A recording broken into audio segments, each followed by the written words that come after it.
Now, the greatest radio shows of all time. Suspense. The Shadow Node. Washington calling David Harding, Counter Spy. Classic radio theater. The Great Gildersleeve. Fibber McGee and Molly. Dragnet. Gunsmoke. The Lone Ranger. Now, step back into a time machine with your host, Wyatt Cox. Good evening, friends of the Inner Sanctum. Crime drama this hour. Gerald Mohr stars in The Adventures of Philip Marlowe from 72 years ago, March 7th, 1950, The Monkey's Uncle. We thank you for joining us on this Monday, 7th day of March, the 66th day of the year, and we have 299 days remaining in the year. Alexander Graham Bell, on this date in 1876, was granted a patent for an invention he called the telephone. Here at the phone company, we handle 84 billion calls a year, serving everyone from presidents and kings to the scum of the earth. So we realized that every so often you can't get a call through. Perhaps your phone goes out of order for no apparent reason. Maybe you've been charged for a call you didn't make. We don't care. Watch this. Just lost Peoria. You see, here in this computer room, we have a matrix of multi-billion-dollar space-age technology that is so sophisticated that even we can't handle it, but that's your problem, isn't it? So the next time you complain about your phone service, why don't you try using 2 Dixie cups with a string? We don't care, we don't have to. We're the phone company. Yep, for many decades there was only one telephone company. Now there's a whole bunch. Alexander Graham Bell patenting the telephone on this date in 1876. That, by the way, was Lily Tomlin. Roald Amundsen first announced to the world on this date in 1912 that his expedition had reached the South Pole. They had arrived, though, back in December of 1911. So they'd been there for a little while. In Selma, Alabama, on this date in 1965, state troopers and local law enforcement forcibly broke up a group of 600 civil rights marchers, the event televised and dubbed Bloody Sunday. It will be detrimental to your safety to continue this march, and I'm saying that this is an unlawful assembly. You are ordered to disperse, go home, or go to your church. This march will not continue. Bloody Sunday on this date back in 1965. Premiering off-Broadway on this date in 1967, the musical version of the cartoon hit, You're a Good Man, Charlie Brown. Starring as Charlie Brown in the initial production, a young man who would become beloved as Radar O'Reilly in MASH, Gary Burghoff. The ultimate disappointing comet Kohoutek, discovered in 1973 by Lubos Kohoutek. It was on this date in 1987, Mike Tyson added the WBA World Heavyweight Boxing Championship to his WBC one when he beat James Smith after a 12-round fight in Las Vegas. It was on this date in 1994, a gunman took 8 people hostage in the Salt Lake City Public Library hostage incident. And in 2002, the opening of the 9th Paralympic Winter Games in Salt Lake City. Secretary of State Condoleezza Rice named John Bolton, the country's top arms control official, the next U.S. envoy to the United Nations. President Bush intends to nominate John Bolton to be our next ambassador to the United Nations. The President and I have asked John to do this work because he knows how to get things done. Bolton replaced former Republican Senator John Danforth from Missouri, who resigned in January. Bolton served from August of 2005 until December 2006 as a recess appointment by President George W. Bush. He resigned in December when the recess appointment would have otherwise ended because he was unlikely to win Senate confirmation, Bolton serving as National Security Advisor under President Trump. Apple granted the patent to the iPod on this date in 2006, and reversing course in 2011.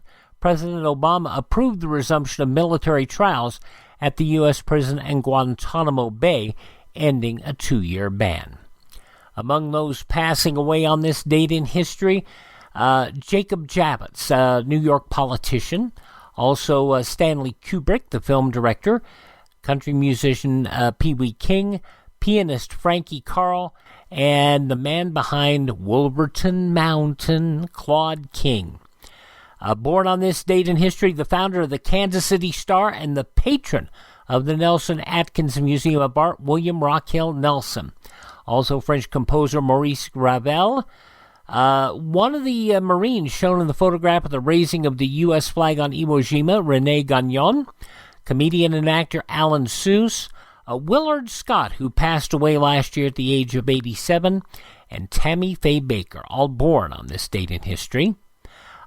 She raced in the Indy 500 and the Daytona 500. Janet Guthrie, 84 years old today.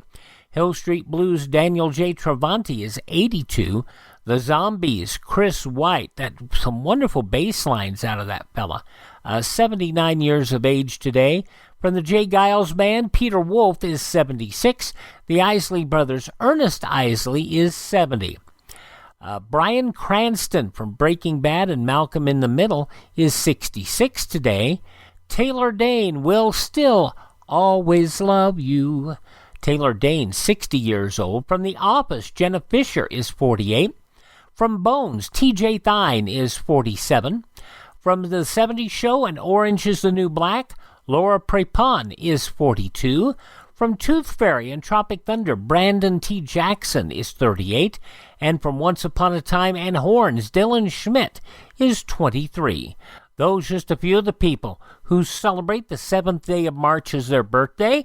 And if this happens to be your birthday... Hi, we're the 4 freshmen, and we just want to say, Happy birthday to you! Now on this Monday edition of Classic Radio Theater, we will have crime drama coming up following these important messages with Gerald Mohr in The Adventures of Philip Marlowe. You're listening to Classic Radio Theater with Wyatt Cox on your favorite radio station.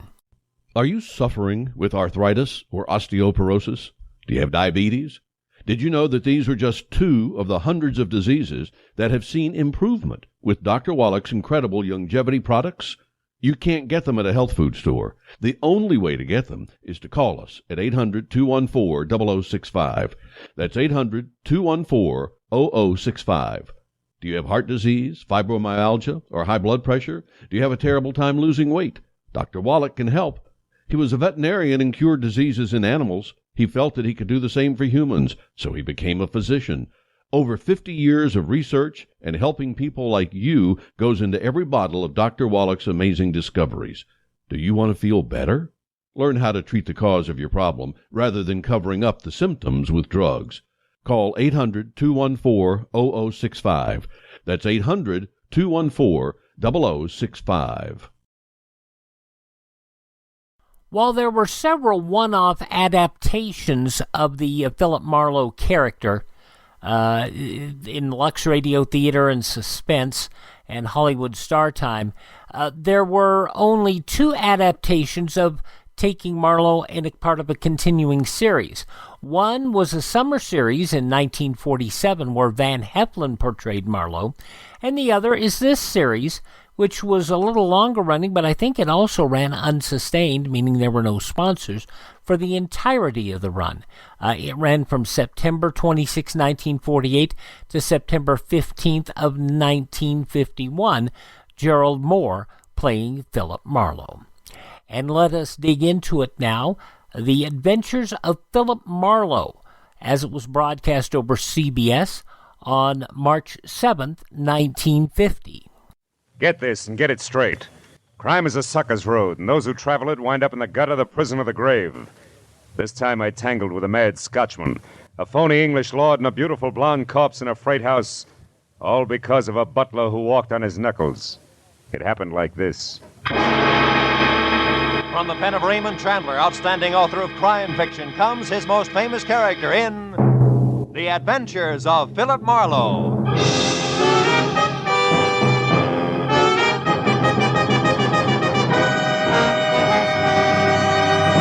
Now, with Gerald Mohr starred as Philip Marlowe, we bring you tonight's exciting story, The Monkey's Uncle.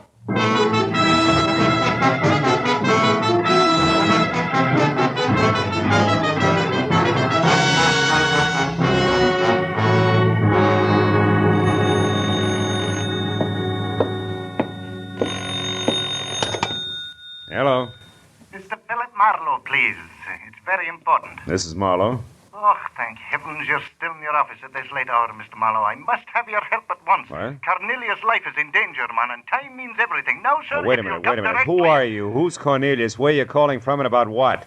Let's have it a slow step at a time, huh? Aye. My name's Wesley Macduff, Mr. Marlowe. All right, lead on, Macduff. I'm calling from a telephone booth opposite the Beekman Plaza Hotel on Hollywood Boulevard where... Ashley Duke. Ashley who? Going for the Beekman Plaza. Lord Ashley Duke himself across the street. Now, wait a I've minute. got to get to him. Mr. Marlowe, hurry. Meet me in the hotel lobby. Yes, Be quick, man. We've got to stop them. They're going to kill Cornelius. My first reaction was to forget the whole thing. But curiosity is strong stuff with me. Any triumvirate labeled Wesley Macduff, Lord Ashley Duke, and Cornelius had to add up to screwball no matter where you started.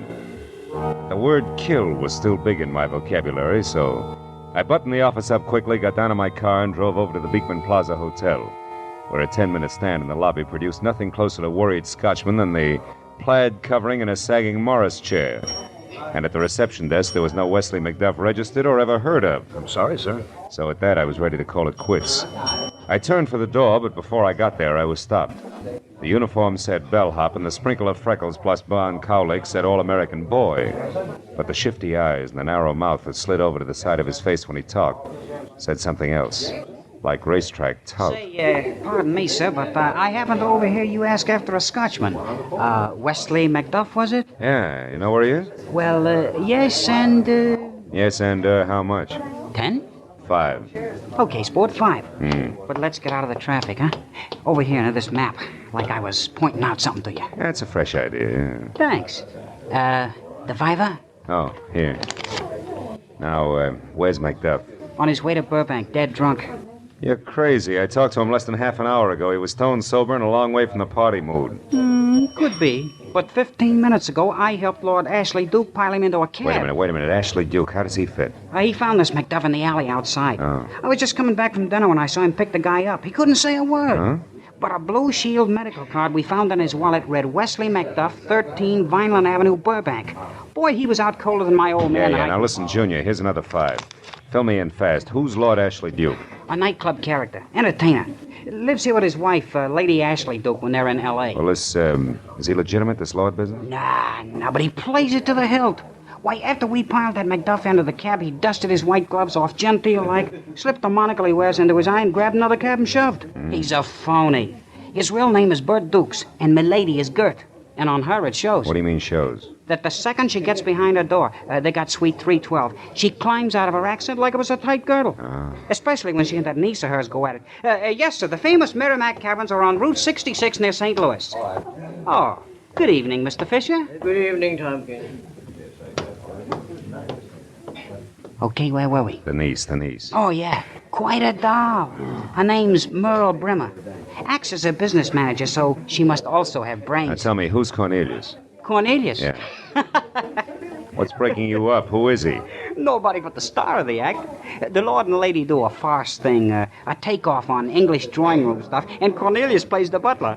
Plays it in a derby and a boiled shirt, no less. Why the giggles? You've seen a derby and boil shirt before? Yeah, sure I have. But on Cornelius, it looks different. You see, mister, he's a chimpanzee. The affair Cornelius definitely added screwball. But I also knew that prospective client Macduff had been sapped and piled into a cab for good riddance, which could add to less than funny. So I decided I'd look around a little longer, especially in the vicinity of Milady's chamber, number 312. When I stepped out of the elevator on the 3rd floor, an owl-faced waiter was just piloting a dinner cart loaded down with dirty dishes out of the room. And when the cart joggled onto the corridor rug, it nearly upset a coffee pot, which left the waiter's mind on the juxtaposition of cart and pot and not the door. It he'd left open inches. I waited till he passed me. Then I moved up to where I could both see and hear Lady Ashley Duke and her niece Merle exploding at each other through an after-dinner conversation. The former was built like an upended blimp with as much charm as a mooring mast. The latter was blonde and female, spy beautiful. And also she was nonchalantly slipping a shiny .32 automatic from desk drawer to purse.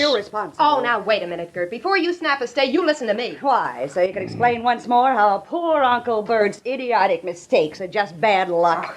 $10,000 worth of bad luck. Nuts.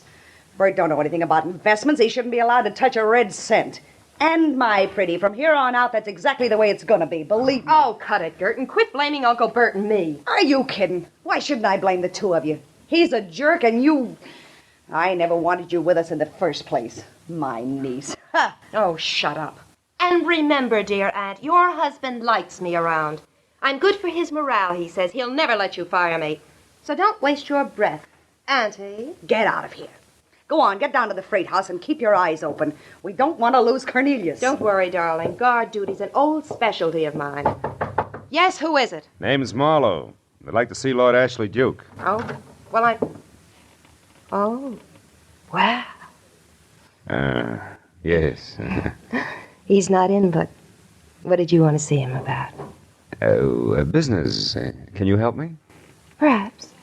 You see, I'm his business... She used to be his business manager. She was just leaving, weren't you, Merle, darling? Yes, Merle, darling, was. Mr. Marlowe, Lady Ashley Duke. Goodbye, Auntie. Unhappy, huh? Oh, rather. Now, sir, to save each of us time, let me be blunt. Lord Ashley Duke is no longer interested in making any investments whatsoever, nor will he be interested at a future date. Is that clear, sir? It's like well water, Lady Ashley Duke, and if I were looking for an investor, I'd keep it in mind. But you see, I'm a private detective working for Wesley McDuff. A paper? A lousy paper pushing his way in here. Why Take are it you... easy, Gertie. Let go. Get your filthy hands off me. Sure. Just as soon as you get back into neutral. I also want to save us time, and I want to save Cornelius, too. Now, do we talk or wrestle? Which? Oh, all right. 7 weeks ago, Lord Ashley Duke and I bought Cornelius from that crazy monkey raiser out in Burbank. We paid McDuff $30,000 for a run-down 17-year-old chimpanzee. Well, then why do you want to kill him? McDuff thinks you're going to. Yeah, McDuff's crazy. Just because we change our minds and instead of staying here in L.A., decide to go on the road. McDuff thinks Cornelius will catch cold and die. So he wants him back. Yeah, but you'll get your money back. Yeah. But what about the 7 weeks of work just to teach him to drop a glass? Not only that, he's a wonderful imitator. I can see your point. Besides, a deal's a deal. And we're taking the risk of Cornelius's death, not the loon who runs that Burbank animal farm. Why, that Scotchman thinks every animal in the joint's related to him. It's an old idea, honey. But look, Lady Ash... What? We've had our talk, people. Now get out. Go on. Go on. Get out before I forget I'm, a lady. Call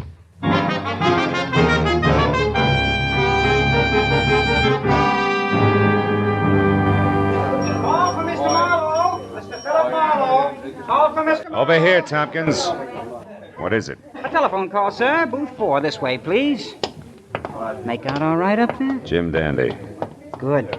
Now, if you feel I was underpaid, I feel we came out even, Buster. Besides, I'm running low on farthings. Unless, Yes? You know where the freight house Cornelius calls home is located. Blank. Okay. So long, Tompkins. Hello. Mr. Marlowe? Yeah. You all right, McDuff? It takes more than a foul blow in the dark to stop me, man. And it's just what Lord Ashley Duke is going to discover in many minutes. What do you mean? That I've run out of patience. I'm going to act, not talk.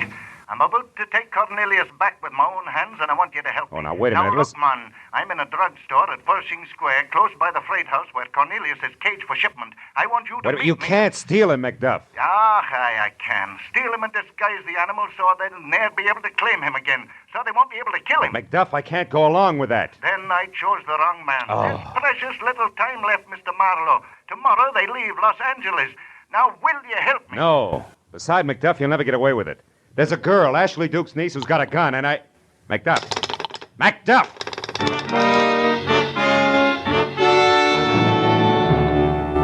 All the way from the phone booth through the lobby into my car outside, I kept telling myself 3 things. 1, I wasn't working for McDuff. 2, McDuff was about to commit a crime. And 3, I couldn't worry about the gun in Merle Brimmer's purse. It was all none of my business.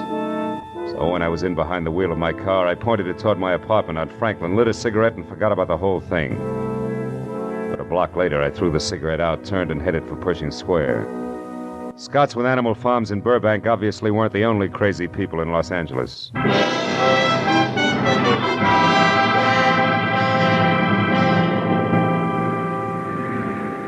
After arriving at Pershing Square, I was 30 minutes piling up wisecracks, frozen stares, and assorted giggles before I hit pay dirt. A bottle boy with a great memory. Yeah, sure, I know the place. Only spot around it'll ship live animals along with the rest of the stuff that they handle. Anything from an eel to an elephant. How about pink ones? I got those, too. That's what I thought. Yeah, I worked there once during the Christmas rush. Made the price of a fifth in one day. Now, look, you'll do it again right now if you can tell me one thing. The address, what is it? It's, Yeah? 44... Come on. 42... Stick with it. Yeah? 4th Street. Attaboy. Here's 5. Crawl back in the bottle. I'll see you.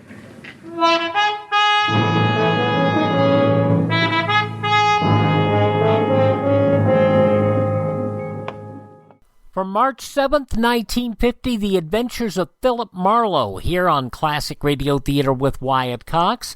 And we will have coming up next the news from that date 72 years ago and the conclusion of Philip Marlowe. But first, these important words from your favorite station. Are you in bad pain? You know what I mean. Your knees hurt. Your shoulder hurts. Your elbow and back are constantly killing you. And I'm sure you've tried every pain pill or cream available at the drugstore. Am I right? Well, here's something you haven't tried. Pain Magic. Pain Magic is not available at any drugstore. The only place you can get it is by calling the special toll-free number I'm about to give you. And to make things even better, call right now and find out about our buy one, get one free offer. We're so confident it'll work for you that we offer a free bottle with your purchase. No prescription required. Call now to learn how you can get Pain Magic and get rid of your pain. Remember, your results may vary. 800-492-8164. 800-492-8164. 800-492-8164. That's 800-492-8164.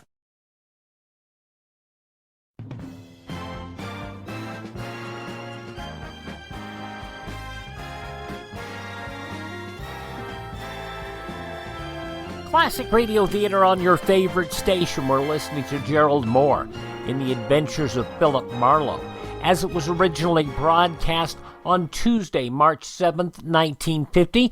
In the newspapers of that Tuesday 72 years ago, these were some of the headlines. A federal court jury deliberated at length last night the guilt or innocence of Judith Copeland and Valentin A. Gubachev on charges of plotting to spy for the Russians. Federal Judge Sylvester J. Ryan put the fate of the ex-government girl and the Soviet engineer in the hands of 6 men and 6 women and jury at 4:34 p.m. The trial, attracting international attention, marks the first time in the Cold War that a Russian citizen has been brought into a U.S. court as an accused spy.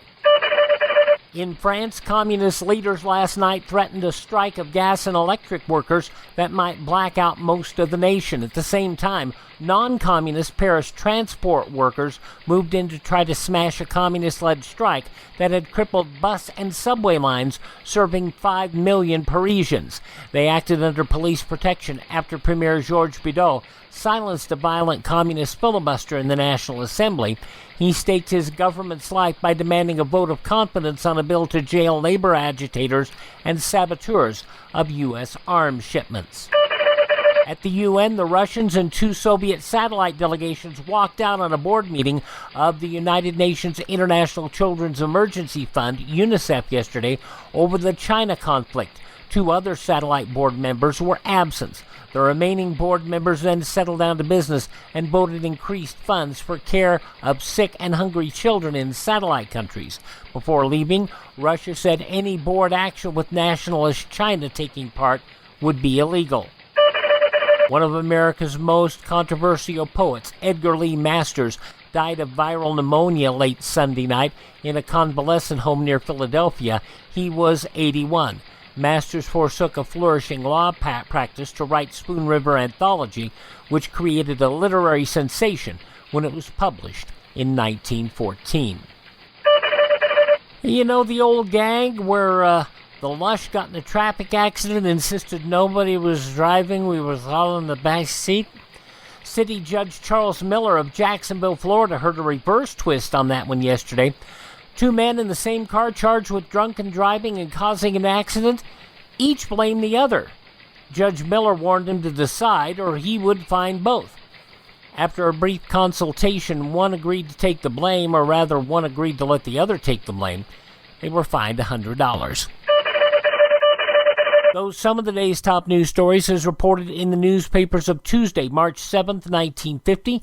On your radio, The Adventures of Philip Marlowe, which continues now on Classic Radio Theater with Wyatt Cox. The neighborhood was half residential, half industrial, and all run down, including the freight house, which was 2 windowless stories of dirty red brick, hovering over a loading ramp on a deserted, shadowy street.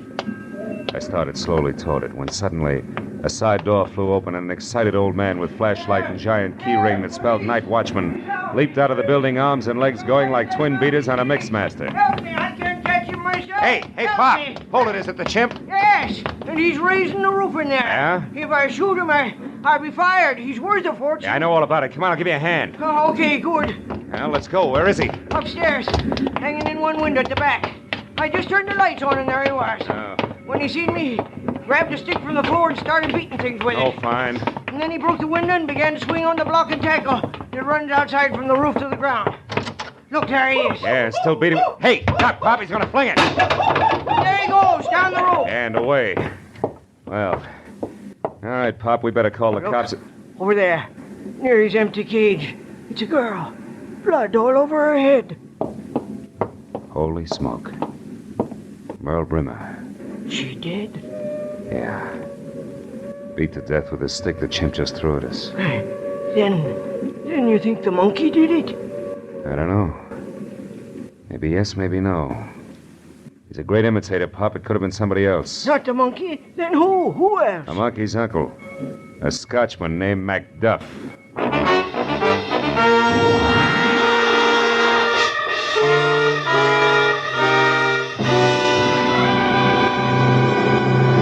In just a moment, the second act of Philip Marlowe. But first... March 7th, 1950, The Adventures of Philip Marlowe on this Monday, Classic Radio Theater on your favorite station. No offense, but are you a little fat when you look in the mirror? How would you like to learn the secrets to lose 3 to 5 pounds a week easily without joining the gym or going through any crazy diets? It's called Body Sculpt by Med Diet. For the last 2 decades, we've been helping people just like you that have pounds they want to shed. We've helped millions of people lose thousands and thousands of pounds over the years. And now it's your turn. Learn the secrets of how to lose weight with one simple phone call. You'll see an amazing difference in a matter of days. Don't believe us? We'll offer you a money-back guarantee. If you're ready to start losing weight right now, call right now to learn more about your risk-free order to Body Sculpt. Call for your risk-free offer. 800-738-5332. 800-738-5332. 800-738-5332. That's 800-738-5332. Tuesday on Classic Radio Theater with Wyatt Cox, David Bryan stars as Mr. District Attorney from March 8th, 1953, 69 years ago, in the case of the murderous junk man. But now the conclusion of Gerald Mohr as The Adventures of Philip Marlowe continue from 72 years ago, March 7th, 1950.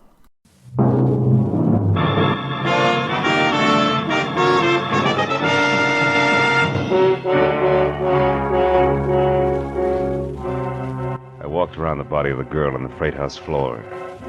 I took a close look at the cage lock. There was no doubt that it had been forced from the outside.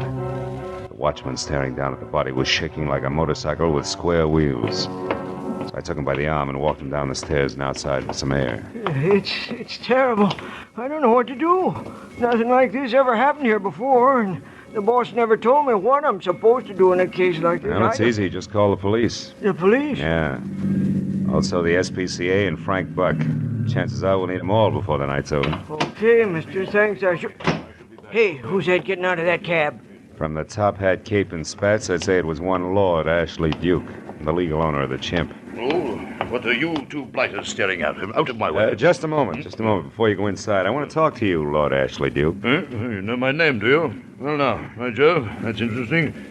I don't know you, sir. I'll survive. Why'd you come down here tonight? Because I heard that my niece was here, protecting my property. And that's no suitable task for a girl. Not capable to do that sort of thing, you know. It's a man's job, you know. I had a beastly time finding the place, too. You haven't been here before, huh? Oh, yes, a couple of days ago. But that was in broad daylight. Now, stand aside, One sir. thing more. Why did you slug Wesley McDuff tonight and dump him in a cab? Just who are you, anyway? Private Detective Philip Marlowe's the name. Well, sounds British enough. About as British as you are. Oh, yeah.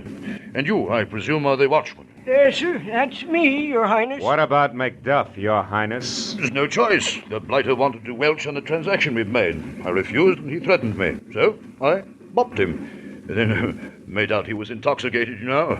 Packed him off in a cab, you know. Yeah. Nevertheless, when a man sells me a monkey, by George, that monkey is mine. And thought that treatment might bring Macduff to his bloody senses. Well, it didn't. It made him tougher. And what's more, the chimpanzee is gone and... Cornelius is gone. Hey, wait a minute. Come on, Pop. Okay.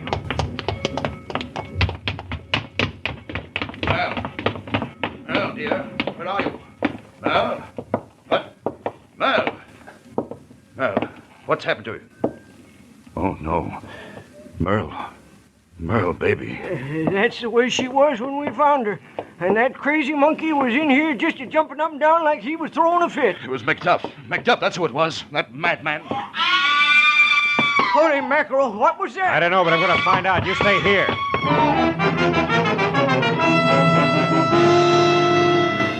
The scream had come from the architectural blunder next door. It was one of those big gingerbread houses left over from the 1800s, and I got there just in time to meet the witch. The scaly front portal was jerked open in front of me, and there she stood. Like a pool cue in high panic, topped by a head of brittle orange hair, half done up tight in curlers, the other half streaming over her face. She clutched frantically at the stained kimono with one hand and me with the other one. Take it easy. Hold it, will you? What's going on? Oh, that face, that awful face. What face? The ugliest thing I ever seen. Oh, protect me. It's upstairs All right, take it easy. Will you calm down and tell me what happened? I was upstairs in my room taking my hair down, see, when I happened to look over at the window, and there was that face shoved right up against the glass. Oh, I swear I never seen nothing like that since before I took the cure, mister. All right, now listen, and hair all over it, and red eyes, and a big grinning mouth. What was like one of them giant gorillas they got in the movie. That's Cornelius, all right. Where's the room? Oh, up there at the head of them stairs. Hey, you ain't going up there and leave me all alone, are you? Well, then come along. Corny's a trained chimp. He won't hurt you. Oh, no, not me, brother. I'm getting... Where? Right there, he stuck out his tongue and made a face at me. Tell me, is that a passage out there between the houses? Oh, no, it's a kind of an air shaft, only it's closed up at the back. Oh, you mean he can't get through to the alley? Yeah, that's right. There's no way out of there except the street. All right, come on, let's get outside. We got him cornered. Oh, you got him cornered, baby, mister, not me. I don't want nothing more to do with that ugly puss. The air shaft was a scant 18 inches wide, and as dark and cluttered as the inside of a goat pen with odors to match. I worked my way back as far as the bashful light from the street reached. Oh, be careful in there, mister. Then I stopped and listened. But Cornelius was a genius. There wasn't a sound, and I couldn't see my hand in front of my face, to say nothing of a black-haired chimpanzee who was no doubt getting a big kick out of the entire procedure. I decided to try psychology on him. So I called in what I hoped was a firm but friendly voice, and it got me no place. I groped my way along the wall of the drain pipe and called again. This time shorter on the friendly and longer on the firm, which was a mistake. The drain pipe should have given me a hint, but it didn't. Oh!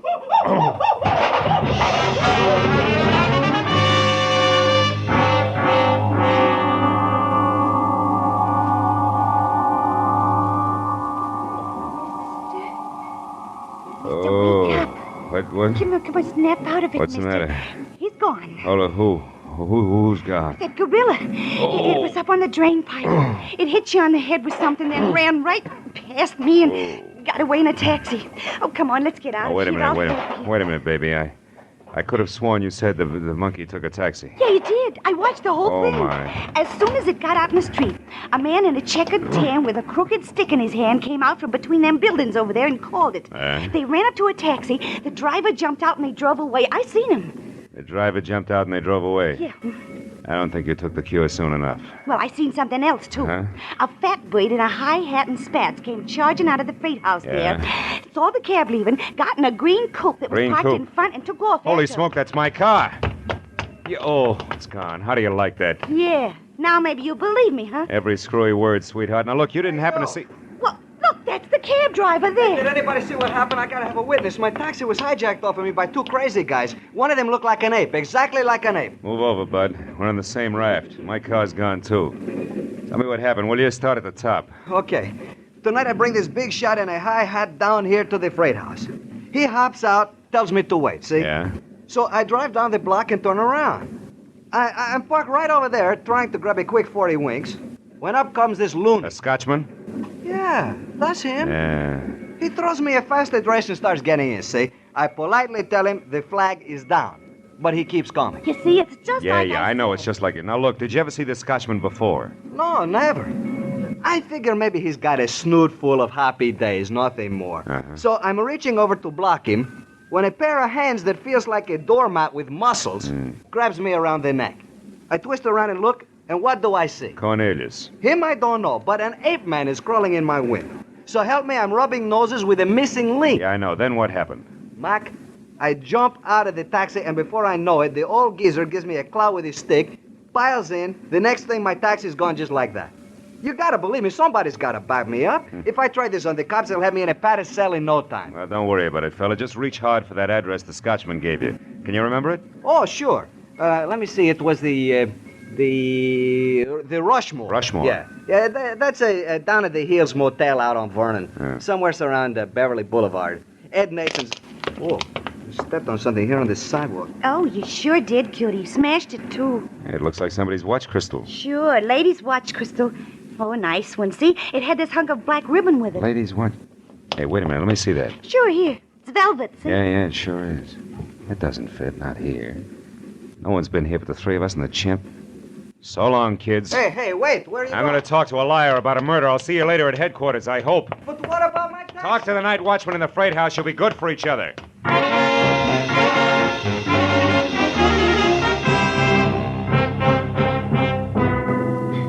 I was 2 blocks on foot, finding another taxi in 15 minutes, getting from there out to the motel, worrying all the way, because I'd left my gun under the front seat of my car. Business was slow at the Rushmore. The only cabin that showed a light was the last in the rear, next to the alley. I was sure of what I'd find inside, in spite of the fact that neither the stolen cab nor my coupe was anyplace in sight. When I heard the voices, I decided to bluff it. I went up to the front door and pressed my ear against the flimsy panel. Anyway, a bargain's a bargain, McDuff. You'd have done better to stick by it. I'd have stuck by it if ye had your scurvy crook. Don't reach for your chain. It's a little late for that. You're in a real jam now. I'm going to see you blamed for my niece's murder. But I didn't kill her. I pushed her down, Yeah. She caught me unlocking Cornelius' cage and tried to stop me. But I didn't kill her. You did that. Yes, but who knows that? Except you and the monk there. And he can't talk, and you won't believe me. You're daft, man. Why did you do it? Because I had to. Because Merle was bleeding me to death. Every cent I could lay my hands on. I had to buy her silence. I had to pretend to lose thousands in poor investments. Well, Merle got what was coming to her, and you gave me that chance. I found her on the floor where you left her and simply finished the job. Then you ran off and came back in that taxi 15 minutes later, the very spirit of innocence. I saw you. Very well, Lord Ashley Duke. You've got me as a thief, too, so get on with it. Get on with your filthy evil plan. I'm ready. Don't be in a hurry, McDuff. Stay where you are, Ashley. Don't bother turning around. Just drop the gun. Oh, I knew you'd not let me down, laddie. I knew it. What's this, old boy? It's rather an untimely entrance. Skip the accent, Bert. You won't need it where you're going. Drop that gun, I said. Or you'll move. Shoot me with that pipe in your pocket. Marlowe, I've got your gun here in my hand, and you know it. Want to bet? Well, with the light out. Yes, Ashley! Oh!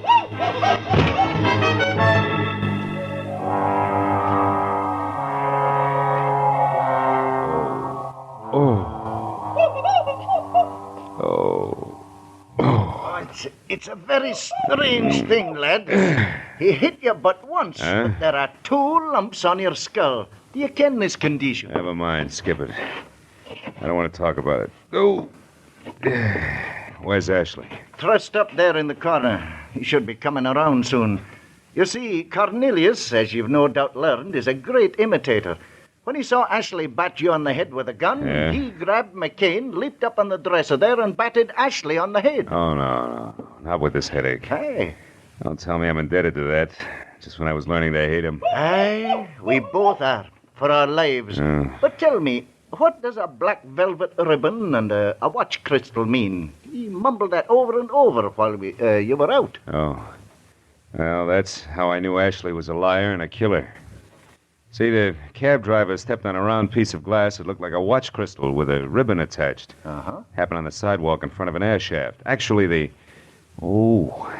glass was a monocle. Oh, dropped by Lord Ashley Duke, eh? No. Ashley'd never been at that spot. No? But if Cornelius had, and if Cornelius dropped the monocle, it indicated that Lord Ashley Duke had been someplace with Cornelius early at night, you see? That could only be the freight house. Yet Ashley claimed he hadn't been there for 2 days. Oh, I see. Oh, you do, huh? Oh, my head. How about you, Cornelius?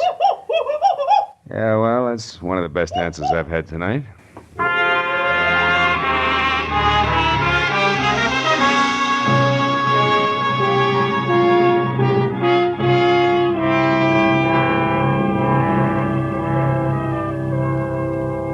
It didn't take long at police headquarters. Maybe an hour altogether. A killer was locked up for trial, and the key witness ate 3 erasers, spilled a quart of ink, and broke a window before the homicide boys finally gave up. I watched the phony Lord Ashley Duke walk down the corridor to his cell. Any connection he had with man was just the category. Then I watched Macduff and company leave, too. A couple of regular guys. The monkey, and the monkey's uncle. A genuine old Scot who loved life, and his shuffling friend whose only limitation was his inability to speak. But he communicated all right, in the only language that means anything. Love of one creature for another.